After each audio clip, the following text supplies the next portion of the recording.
Good morning, YouTube family. Hey, this is Strike Rider Trucking Curtis talking. How y'all doing today? 13 minutes. I still ain't got this thing figured out, guys, on my videos. Seems like it keeps just running down, running down, running down. But anyway, just want to give you to touch your bases. I'm sitting here. I'm right now sitting at Prime Command. It's the 19th. Yeah, the 19th of November. Early this morning, about 5:30. I'm sitting over here at the Park Pavilion, about the only place you can find to park in this facility. It was unbelievable. But anyway, get back to the story. I got to that Schubert place and I got the load, and they got me out early, and I had a few hours, so I took off and headed back up, went over to 65 and took 65 north, headed towards Cincinnati.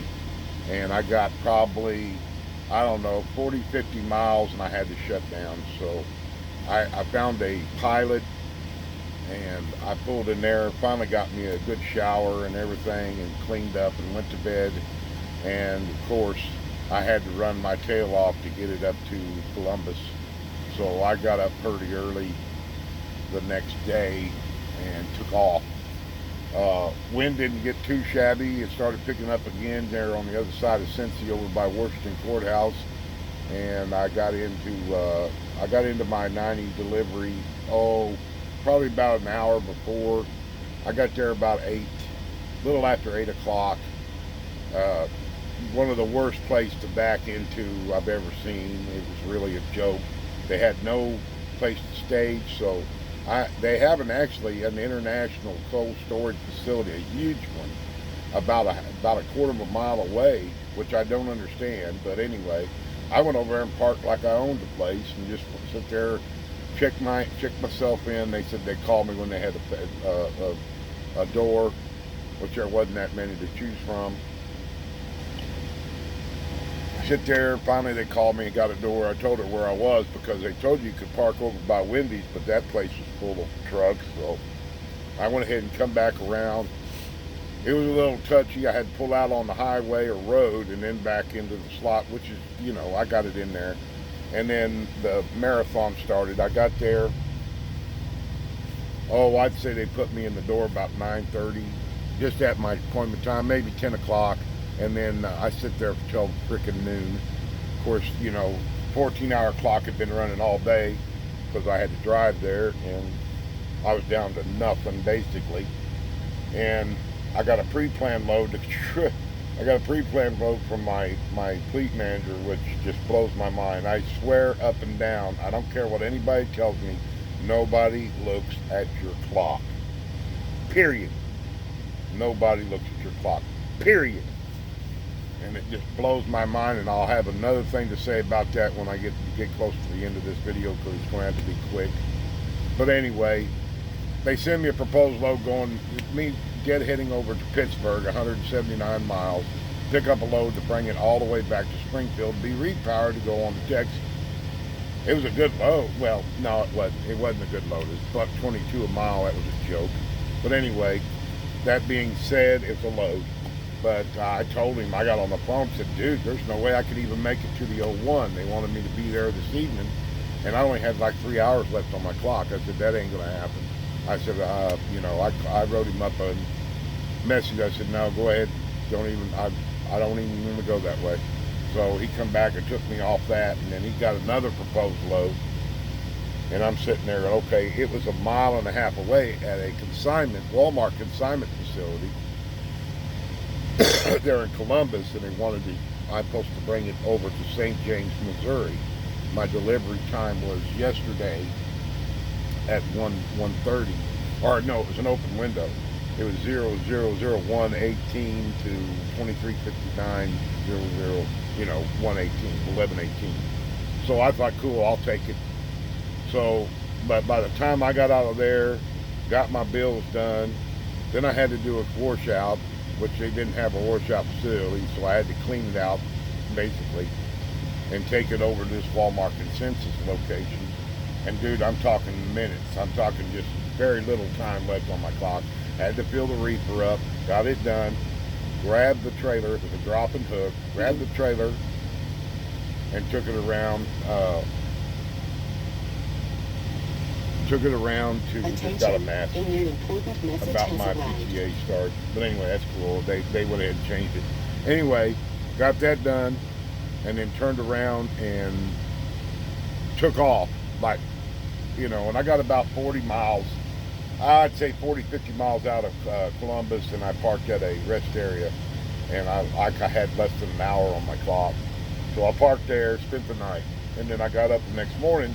Well, I had a fresh clock. Well, I knew I was going to make it to Springfield. I had about 7 hours. I had a little over 500 miles to run, just 507. So I hauled butt, and I took off. And then I hit the wind again. I mean, and this was a lighter load, boys. I'm telling you, this thing probably only weighed, total weight on my truck probably maybe 50,000, hit that. So I hit wind all the way. I got to my 01, or no, I got to the 90, roughly about 1 o'clock in the afternoon, which I figured that, about 12:30, 1 o'clock.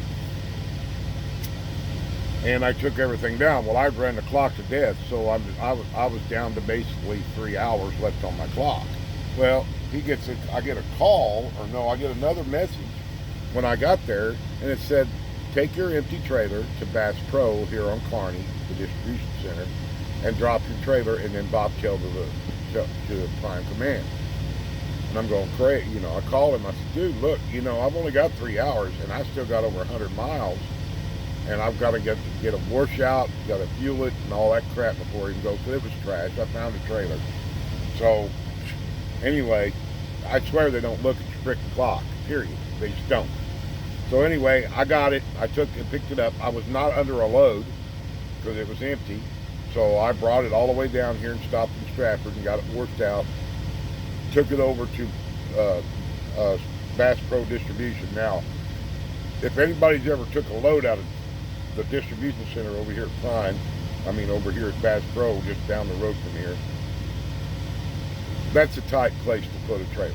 I'm talking basically it's impossible. I don't even think, I would love to see my instructor have done that. And I believe Jamal would have done it eventually. It took him hours. Now I'm talking I've got less than an hour left on my 14. I'm down. So I'm yard movement, you know, while I'm in there, which that screwed myself. I should have just left it on drive. But anyway, got in there, tried to put it in 4 or 5 different times in different locations. And I wasn't the only one. There was 2 other people who were having heck.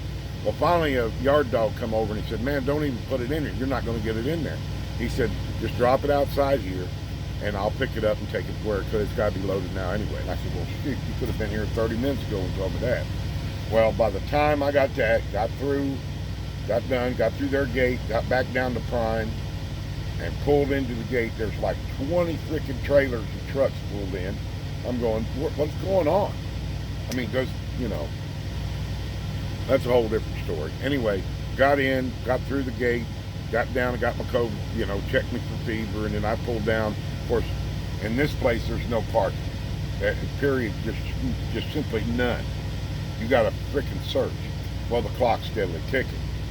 I found one little spot. I pulled in down here by the pavilion, backed in. I had 4 minutes left on the clock. Done. I pulled out 612 miles yesterday, and I'm done. So I backed in here, and the reason why I'm here is because I've got to get my APU service. And I got to refurbish a lot of stuff. I got laundry to do, I've got stuff, and everybody knows I live down the road here. So I'm taking a short mini home time, which I shouldn't, but I need to. So I've got to get all my stuff packed up that I'm going to get washed to house. And then I'm going to take the truck over, get it serviced this morning. Hopefully I can get in and out of there, which that'll be a miracle in itself. And then I get that done, and then I got to buy some winter supplies. I got to get some more anti-gel, and I've got to get some just odds and ends I'm going to pick up. I got to get some bulbs. I had a bulb blow yesterday on my deal. For some reason, these bulbs were pieces of junk. So I got to get one of them, and then I'm going to go ahead and bring it, find a place to park again. Unbelievable. And park it, and then I'm going to load everything up, call my wife. My wife's going to come up and pick me up this afternoon, and then we're going to head out. I've got some stuff I got to do at the house for her, and I got to get laundry done, and then I've got to get some other stuff done. So that's my goal, my plan. I want to thank each and every one of you that subscribes to my channel. Everything. I've got 266 subscribers now, which is freaking awesome. I'm down to about 3 minutes left on my clock here before my video quits. I just wanted to touch base and let you guys know I'm going to be in Springfield for a few days. I'll be in around. I'll be coming back on Saturday morning, and I got a PTA set for noon Saturday, so I can get back on the road and make some money. So you guys, hey, everybody out there, take care of yourself, be safe, and always remember we keep driving and striving for perfection. We'll talk soon now. Bye.